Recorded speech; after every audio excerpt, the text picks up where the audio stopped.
Por favor, abra a sua Bíblia. Salmo 125. O Salmo a gente chama de livro, nós nos acostumamos, mas é um inário. É como se fosse a harpa cristã nossa, que nós costumamos usar aqui em nossa igreja e demais e outras denominações. Tem o cantor cristão, a gente vai até adotar o cantor cristão aqui também, que tem hinos maravilhosos. Alguém conhece cantor cristão aqui? Tem hinos maravilhosos, o cantor cristão. E outros inários. É como se fosse o caderno da comissão das irmãs. Israel tinha seu inário, tinha seu conteúdo de louvores. E os salmos, pelo menos o que nós temos aqui, são 150 salmos. Esses salmos foram compostos por alguns homens de Deus, como é o exemplo de Salomão, Davi, que foi o maior salmista, Jedutum, Etã, os filhos de Corá. Moisés também compôs salmos. E esses salmos, eles serviam para quando Israel estavam, dependendo da situação, tem aqueles salmos de romagem, quando eles saíam, aquela multidão caminho afora, louvando a Deus. Os salmos de degraus, que se eu não estiver equivocado, quando eles estavam subindo o templo, eles iam louvando ao Senhor.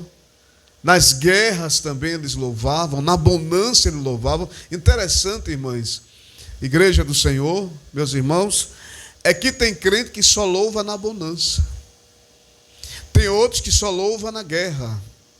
Quando a coisa coxa, ele canta o dia todinho. Quando a coisa está bem, ele esquece até de dar um glória a Jesus. Só que nós temos, eu vou falar de obrigação, mas devemos ter o prazer de louvar a Deus em todo tempo.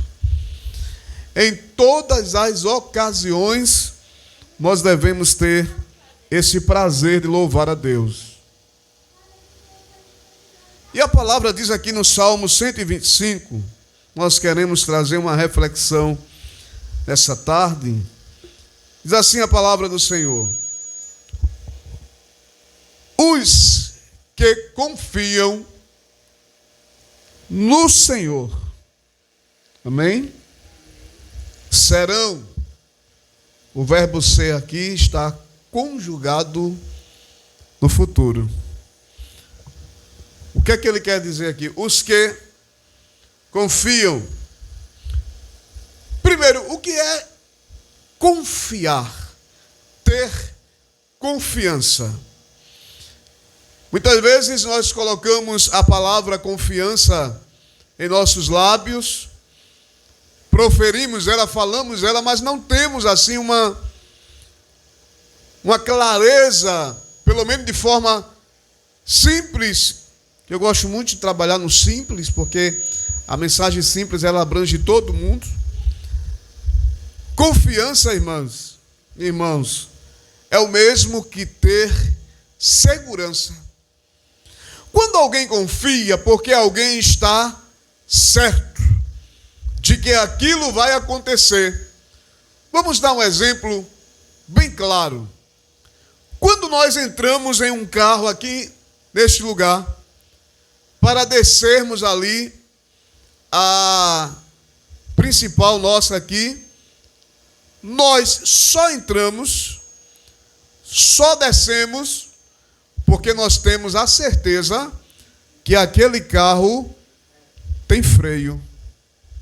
Aquele carro vai ter condições de nos levar até o nosso destino. Não é assim? Então, ter confiança o texto aqui é ter segurança. Então, se você vai fazer algo, porque existem as falhas humanas e existe falha mecânica. Pastor, qual é a diferença da falha humana e a falha mecânica? Eu vou explicar, usar o carro novamente. Por exemplo, alguém vai ligar um carro e na hora da saída, ao invés de colocar uma primeira para sair, ele coloca uma ré. E quando ele acelera, certo que o carro vai para frente, o carro vai vir para trás. E muitas vezes, numa velocidade rápida, vai colidir com o que está aqui atrás. Isso aí foi uma falha humana. Agora, pastor, quando é que tem uma falha mecânica? Vamos só usar o carro novamente. Você vai descendo uma ladeira, que Deus nos livre e nos guarde de todo mal. De repente você está certo que o carro está com freio, e quando você coloca o pé no freio, que procura freio, você não encontra. Isso aí é uma falha mecânica, porque foi uma falha na mecânica do carro. Não é assim? Então tem diferença de falha humana e falha mecânica em um veículo. Agora, o salmista está aqui dizendo, ele usa um artigo indefinido que é os. Ou seja, ele não define quem, até porque aqui nessa expressão, Deus mostra com um artigo indefinido os, que ele não faz acepção de pessoas. Ele não diz assim, o que confia, não, ele diz os. Vocês mais estão entendendo?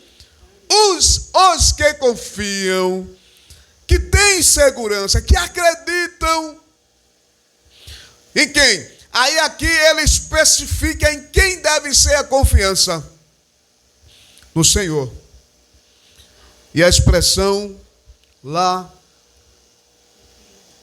no Gênesis, no hebraico diz, o Senhor, o El Shaddai, o Todo-Poderoso, os que confiam no Senhor, serão, o verbo ser está conjugado, por quê? No futuro, porque o futuro depende de hoje. Os irmãos estão entendendo? Os irmãos estão entendendo? O futuro depende do agora. Porque como, pastor? Primeiro, para eu não me abalar, eu preciso ter o quê, irmãs? Confiança no Senhor. Não é assim?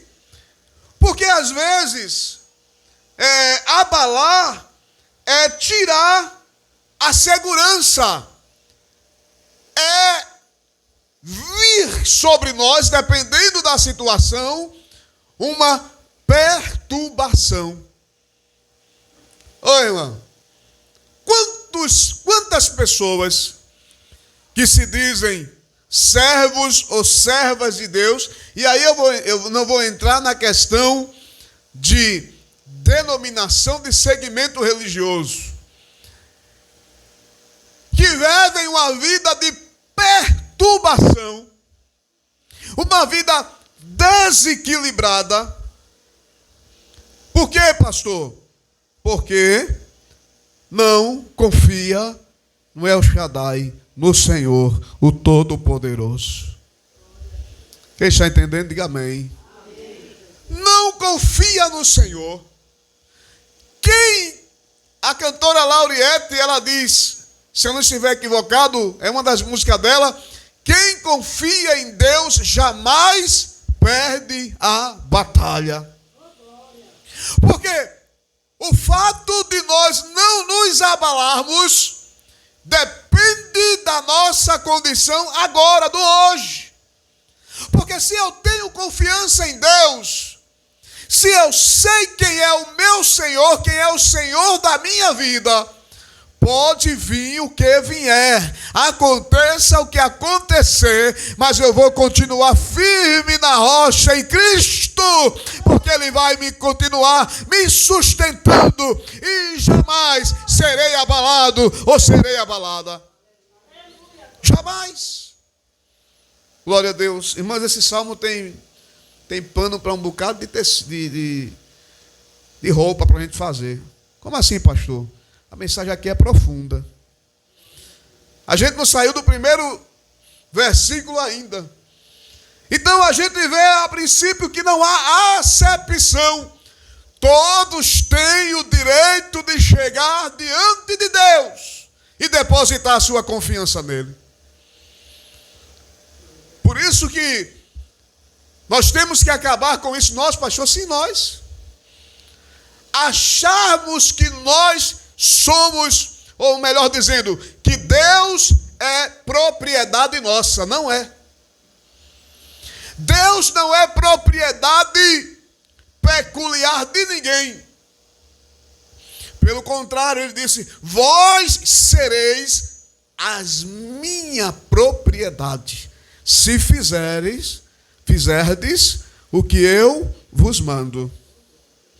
É diferente. Será propriedade peculiar.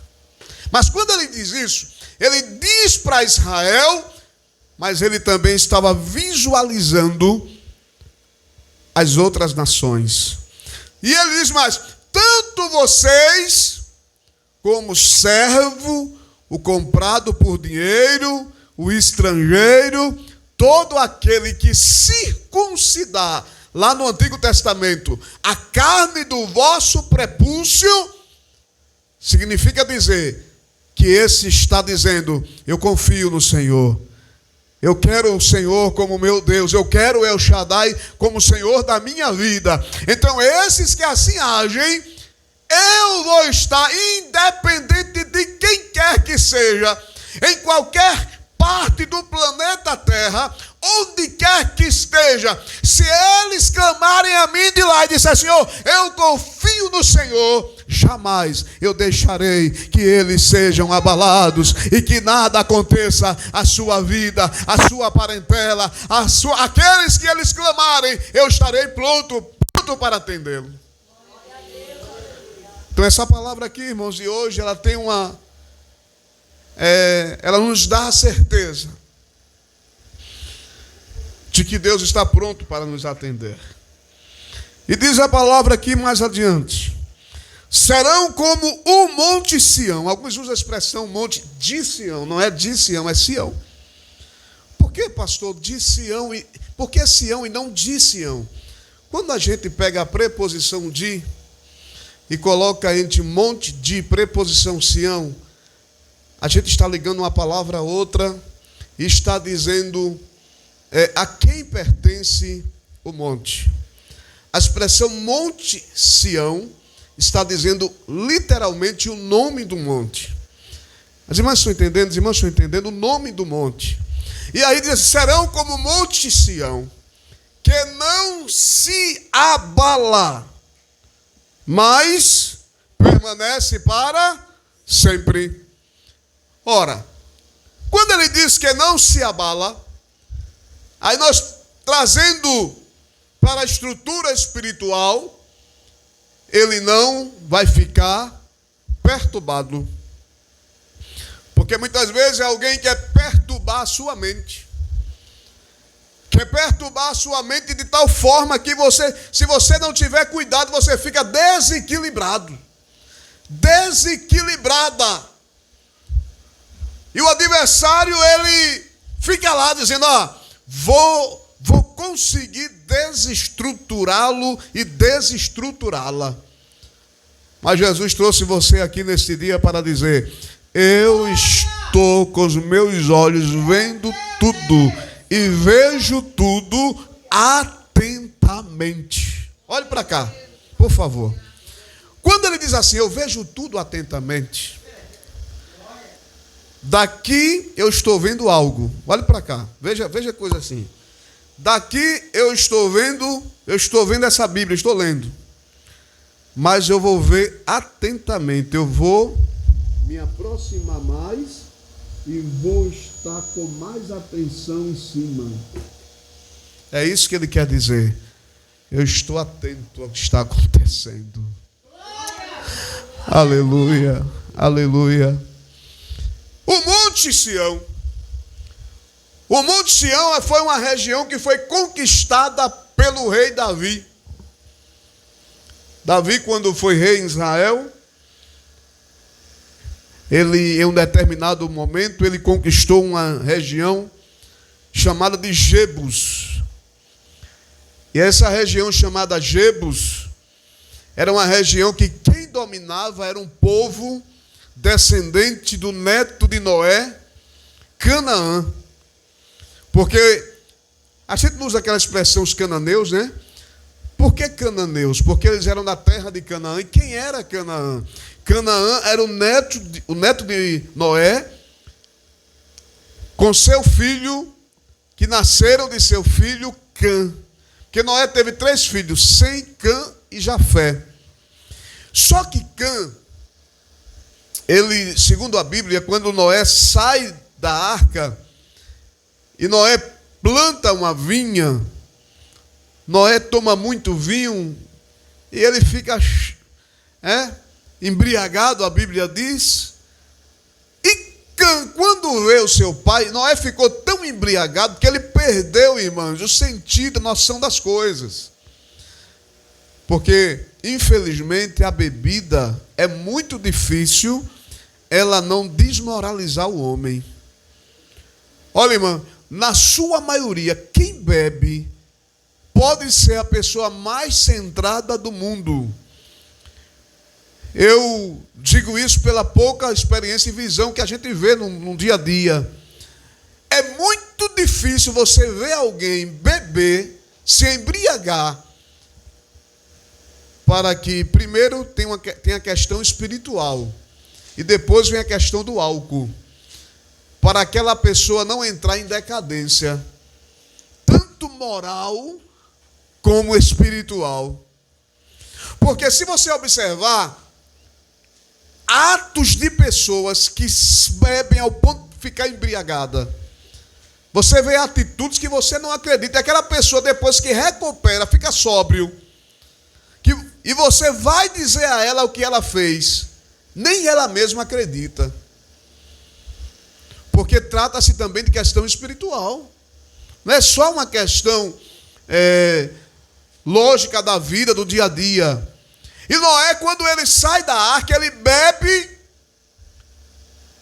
toma o vinho, se embriaga, e o que é que Noé faz? Fica nu, tira a roupa. O texto está lá dizendo.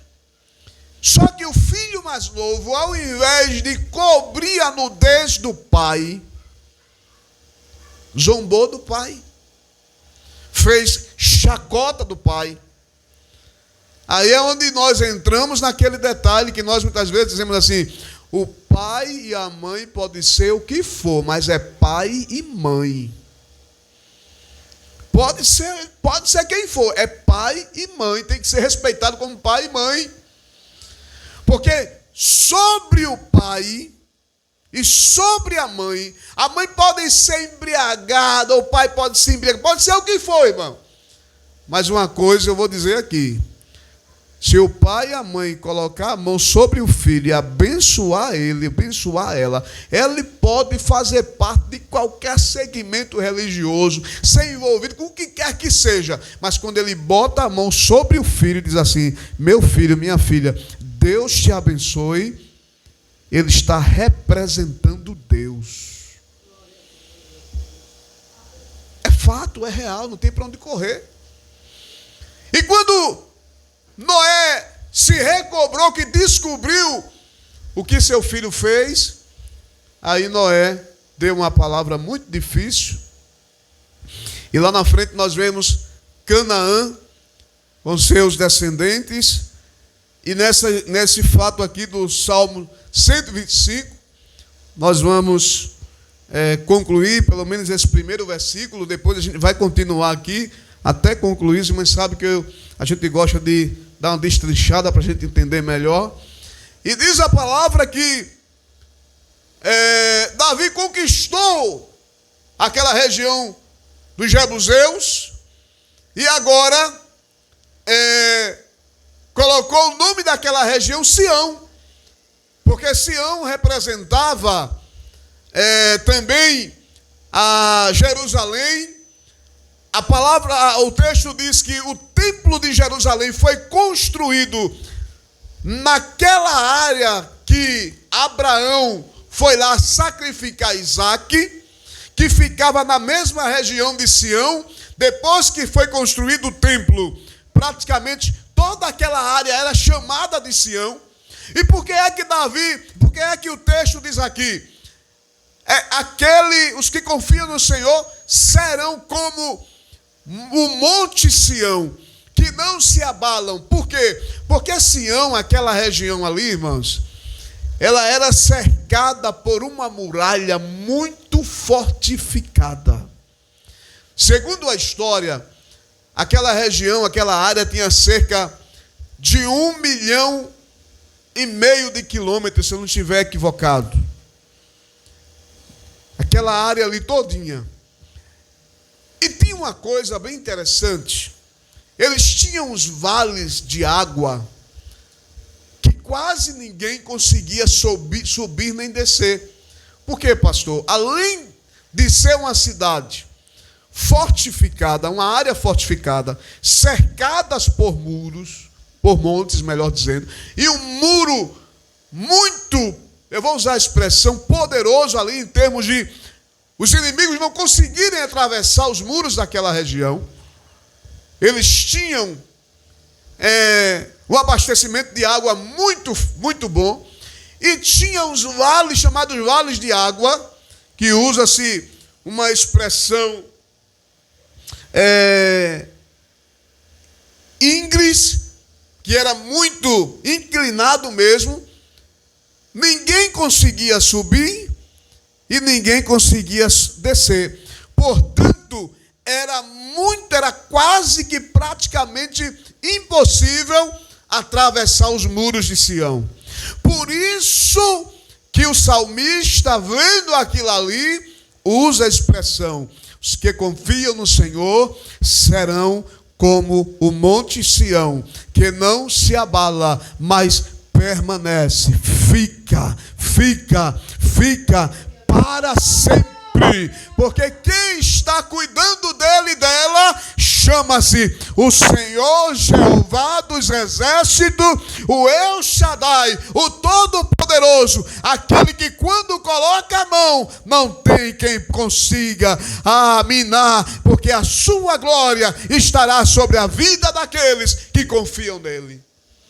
Se você confia em Deus, fica tranquilo, fica tranquila, que vai dar tudo certo em nome de Jesus. Se você confia em Deus, você jamais será abalado. Irmão, quem confia em Deus não vive uma vida de perturbação. Ainda que algo venha para perturbar, mas ele fica no lugar. Ela fica no lugar de Jesus. Venha cá, Jesus. Fique aqui comigo, Jesus. Fique aqui do meu lado, Jesus. Tu conheces a minha estrutura, Jesus. Eu confio em ti. Essa semana eu estava orando. Irmão, como é bom, igreja do Senhor, nós buscarmos ao Senhor, orarmos ao Senhor. E eu me acordei, como as irmãs sabem, e quando eu dobrei o meu joelho, comecei a orar, e quando foi por volta das 4h40 para 5 horas da manhã, irmã, eu senti uma graça de Deus assim, invadindo a minha vida de manhã, quase 5 horas da manhã. Senti uma graça sobrenatural sobre a minha vida, que eu comecei a chorar, eu me desmanchei na presença de Deus. E Deus me fez entender que Ele estava, de uma forma sobrenatural, renovando ainda mais as minhas forças para que eu não fosse abalado com aquilo que talvez esteja por vir. Continue buscando a Deus. Continue confiando no Senhor. O salmista diz: aquele que confia, aquele que tem segurança no Senhor, ele não se abala. Vão fazer de tudo para tirar você do seu lugar. Vão fazer de tudo para ver você desorientado, desorientada psicologicamente. Mas eu tenho uma boa notícia para você nesta tarde. Você jamais será abalado, jamais será abalada.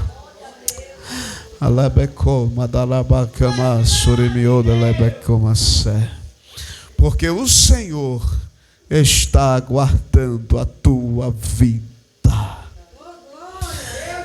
Eu quero te dar uma boa notícia. Você está na palma da mão de Deus. Para onde você for, o Senhor está guiando os teus passos, está cuidando de você, está tratando de você. É teu amigo fiel, é quem te abraça, é quem cuida de você. Ah, quantas vezes até você está em casa de madrugada e você sente que algo está querendo se aproximar. E de repente você sente uma graça vindo sobre a sua vida, sobre o teu quarto, sobre a tua sala, sobre a tua casa, sobre a tua família, sobre o teu filho, sobre o teu esposo, sobre a tua esposa, sobre o teu neto, sobre a tua neta. Você sente uma graça vindo sobre a tua casa. Sabe o que é isso? É o Senhor cuidando de você, da tua vida, da tua família, e você jamais será abalado ou abalada, porque a graça de Deus nunca vai deixar de estar sobre você e sobre a tua casa. Se você confia em Deus, confie mais. Irmã, só ficamos no primeiro versículo, não foi? A gente depois vai para o segundo. Foi o primeiro, irmã Sofia. Primeiro versículo. É porque eu aprendi mastigar a palavra, essa expressão popular que a gente usa. O que é mastigar a palavra, pastor? É a gente ir mais profundo. Dentro da simplicidade, a gente se alimentar melhor. É diferente de quem pega a colher e só fez jogar a comida dentro. Daqui a pouco está passando mal. Estou com mal-estar porque eu comi muito ligeiro. E quando a gente mastiga bem, porque segundo alguns dizem, né, não sei se a nutrição diz que o certo seria a gente mastigar o alimento pelo menos, no mínimo 15 vezes para poder ingerir. Alguém já ouviu falar nisso aqui? É? Mas a gente, a irmã, qual é as irmãs e irmãos que mastigam 15 vezes? Levanta a mão. Se acusa alguém, ninguém se acusa. É, porque a vida nossa, ela é uma vida corrida, irmão. A gente não consegue, mesmo que a gente tem gente que consegue, né? Tem uma vida mais tranquila, consegue. Mas você fica ali 15 vezes, 2, 3, 4. Eu nunca fiz essa experiência, não. Mas na palavra a gente vai mastigando devagarzinho. E Deus vai falando conosco. Deus vai se revelando através da sua palavra. Porque o Senhor se revela através da sua palavra. É? Eu e a minha palavra somos um. E nessa tarde, saia daqui dando glória a Jesus. Próximo culto, próximo sábado, Deus nos dará uma oportunidade. E Ele nos dando, nós vamos continuar no Salmo 125. Versículo 2. Marque aí. Versículo 2. Nós vamos tratar da segunda parte. Essa é a primeira. Vamos para a segunda parte. Porque nós vamos sair daqui nessa tarde dizendo: a minha confiança está no Senhor, está em Deus. Muitos confiam em carros, outros em cavalos, outros no homem, outros nos amigos, mas nós confiamos em Deus. Tudo que você for resolver, coloque Jesus na frente. Diga: Senhor, eu vou e Tu vais comigo, porque tudo será resolvido para a glória do nome de Jesus. Amém? Que Deus abençoe a toda a igreja do Senhor, que o Senhor possa abençoar cada um de nós. Vamos